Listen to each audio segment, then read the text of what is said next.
গুলি করলে মরে একটা, আহত হয় একটা, একটাই যায় স্যার, বাকিটি যায় না। গুলি করি মরে একটা, বাকিটি যায় না স্যার। অবশেষে সেই পুলিশ কর্মকর্তাকে বরখাস্ত করল স্বরাষ্ট্র মন্ত্রণালয়ের জননিরাপত্তা বিভাগ।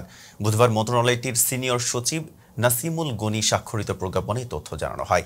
প্রজ্ঞাপনে বরখাস্তের বিষয়ে বলা হয়, ওয়ারী বিভাগের প্রাক্তন উপপুলিশ কমিশনার, বর্তমানে খুলনা রেঞ্জ ডিআইজি কার্যালয়ে সংযুক্ত মোহাম্মদ ইকবাল হোসেন কর্তৃপক্ষের বিনা অনুমতিতে গত বছরের ২৮ আগস্ট থেকে কর্মস্থলে অনুপস্থিত রয়েছেন।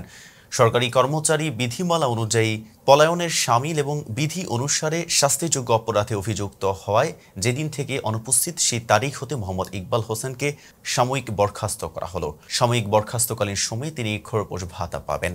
জুলাই আন্দোলনে শেখ হাসিনা দেশ ছেড়ে পালানোর পর সামাজিক যোগাযোগ মাধ্যমে একটি ভিডিও ভাইরাল হয়, যেখানে দেখা যায় তার হাতে মোবাইলে একটি ভিডিও চলছিল। সেই ভিডিও মনোযোগ দিয়ে দেখছিলেন সাবেক স্বরাষ্ট্রমন্ত্রী আসাদুজ্জামান খান কামাল। এ সময় ওই পুলিশ সদস্য স্বরাষ্ট্রমন্ত্রীকে উদ্দেশ্য করে বলেন, গুলি করে করে লাশ নামানো লাগছে স্যার, গুলি করি মরে একটা, আহত হয় একটা, একটাই যায় স্যার, বাকিটি যায় না।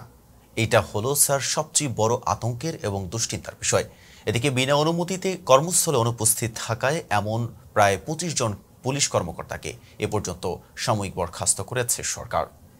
এতক্ষণ সাথে ছিলাম মেহেদি হাসান। ফেজা পিপলের সাথে থাকার জন্য ধন্যবাদ।